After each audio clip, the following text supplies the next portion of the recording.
Hello viewers, welcome back to my channel. আজ আমি আপনাদের জন্য আবারও একটি আচারের রেসিপি নিয়ে এসেছি।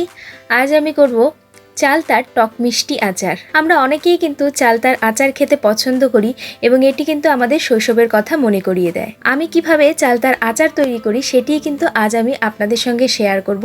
যদি আমার আজকের এই ভিডিওটি আপনাদের ভালো লাগে, ভিডিওটিকে লাইক করতে ভুলবেন না এবং আমার চ্যানেলে নতুন এসে থাকলে আমার চ্যানেলটিকে সাবস্ক্রাইব করবেন এবং পাশের বেল আইকনটি অবশ্যই ক্লিক করবেন। রেসিপিটি শুরু করার আগে এর জন্য কি কি উপকরণ লাগছে সেগুলো আগে একবার আপনারা নোট করে নিন। সবার প্রথম লাগছে চালতা, সাথেই লাগছে গুড়, সাথেই লাগছে শুকনো লঙ্কা, লাগছে পাঁচফোড়ন, লাগছে কিছু কাঁচা মৌরি, সাথে লাগবে হলুদ এবং লাগবে পরিমাণ মতো লবণ, সাথেই গুড় জাল করার জন্য লাগবে খানিকটা জল। রেসিপিটি করার জন্য দেখুন বন্ধুরা, এখানে আমি চালতা নিয়েছি, সেগুলোকে কিন্তু খুব ভালো করে প্রথমে আমি চুলে নিয়েছি। চুলে নেওয়ার পর এগুলোকে এইভাবে টুকরো টুকরো করে কেটে নিয়েছি, একটু মোটা করে কেটে নিয়েছি। এগুলো অ্যাকচুয়ালি আমি 3-4 ঘন্টা আগে কেটে নিয়েছিলাম এবং তারপর মোটামুটি 3 থেকে 4 ঘন্টা পরই কিন্তু আমি শ্যুটটা করছি, সেই কারণে একটু কালচে হয়ে গেছে দেখতে। এবারে এগুলোকে থেতো করে নেব, সেই জন্য এখানে আমি পাটা পুঁতা নিয়ে নিয়েছি এবং একটি একটি করে আমি থেতো করে নেব। আপনারা যদি চান তাহলে কিন্তু ছেঁচুনির মধ্যে এগুলোকে খুব ভালো করে থেতো করে নিতে পারেন, তাহলে খুব সুবিধে হয়। সমস্ত চালতাগুলোকে খুব ভালো করে থেতো করে নিতে হবে।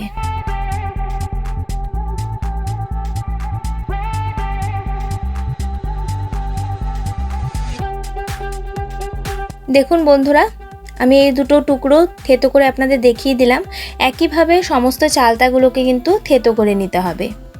দেখুন বন্ধুরা, সমস্ত চালতাগুলো আমি থেতো করে নিয়েছি এবং যেহেতু অনেকক্ষণ আগে কেটে রাখা হয়েছিল তারপর থেতো করা হয়েছে, অনেকটা সময় লেগেছে, সেই কারণে কিন্তু এটির রং লালচে হয়ে গেছে। আর কিন্তু কোনো কারণ নেই এটি লাল হওয়ার। এবারে চালতার টক মিষ্টি আচার বানাবার জন্যে সবার প্রথমে আমি কড়া গরম করে এর মধ্যে দিয়ে দিয়েছি বেশ খানিকটা শুকনো লঙ্কা। শুকনো লঙ্কাগুলোকে খুব ভালো করে কিন্তু নেড়ে চেড়ে মিডিয়াম টু হাই ফ্লেমে ভেজে নিতে হবে কাঠখোলায়। শুকনো লঙ্কাগুলো ভাজা হয়ে গেলে এগুলোকে তুলে অন্য একটি পাত্রে ঠান্ডা হওয়ার জন্য রেখে দিতে হবে এবং ওই একই কড়ার মধ্যে দিয়ে দিতে হবে বেশ খানিকটা পাঁচফোড়ন। পাঁচফোড়নের মধ্যে কি কি আছে সবাই জানি আমরা, তবুও একবার বলে দিচ্ছি। এর মধ্যে আছে বেশ খানিকটা মৌরি, সাথে আছে মেথি, রয়েছে কালো জিরে, সাদা জিরে এবং রয়েছে সর্ষে। লো টু মিডিয়াম ফ্লেমে আমি এই মশলাগুলোকে খুব ভালো করে ভেজে নেব। পাঁচফোড়নগুলোকে খুব ভালো করে ভেজে নেওয়ার পর পাঁচফোড়নগুলোকে কিন্তু তুলে অন্য একটি পাত্রে রেখে দিতে হবে, যাতে মশলাগুলো খুব ভালো করে ঠান্ডা হয়ে যায় এবং তারপরে কিন্তু মিক্সারে গুঁড়ো করে নেব। আমি মশলাগুলো অন্য পাত্রে তুলে রেখেছি এবং আবার ওই কড়ার মধ্যে আমি দিয়ে দিলাম খানিকটা জল। এবারে এর মধ্যে আমি দিয়ে দেব গুড়। যেহেতু আমি চালতার মিষ্টি আচার তৈরি করছি তার জন্য এর মধ্যে আমি গুড় দিয়ে দিচ্ছি। এর মধ্যে আমি আখি গুড় ব্যবহার করছি। গুড় দিয়ে মিডিয়াম টু হাই ফ্লেমে গুড়গুলোকে কিন্তু খুব ভালো করে গলিয়ে নিতে হবে। বন্ধুরা, এর আগেও আমি আমার চ্যানেলে কিন্তু বিভিন্ন আচারের রেসিপি শেয়ার করেছি। আপনারা যদি না দেখে থাকেন ডেসক্রিপশন বক্সে কিন্তু আমি প্রত্যেকটি লিঙ্ক দিয়ে রেখেছি, আপনারা চাইলে কিন্তু সেখানে গিয়ে চেক করতে পারেন। আমি কিন্তু আরও খানিকটা গুড় অ্যাড করেছিলাম, আমার মনে হয়েছিল যে এইটুকু গুড়ে হয়তো হবে না, সেই কারণে আরও খানিকটা গুড় আমি এর মধ্যে অ্যাড করেছিলাম এবং মিডিয়াম টু হাই ফ্লেমে কিন্তু গুড়গুলোকে আমি খুব ভালো করে মেল্ট করে নেব। গুড়গুলো খুব ভালো মতো মেল্ট হতে হতে এবারে আমি মশলাগুলোকে গুঁড়ো করে নেব। মশলাগুলো খুব ভালোভাবে ঠান্ডা হয়ে গেছে। এবারে এগুলোকে আমি মিক্সারের ছোট ব্লেন্ডিং জারের মধ্যে ঢেলে দিচ্ছি। বন্ধুরা, এই রেসিপিটি করার আগে কিন্তু আমি মিক্সারের মধ্যে আরও একটি মশলা গুঁড়ো করেছিলাম, সেই জন্য চারপাশে এরকম লেগে আছে।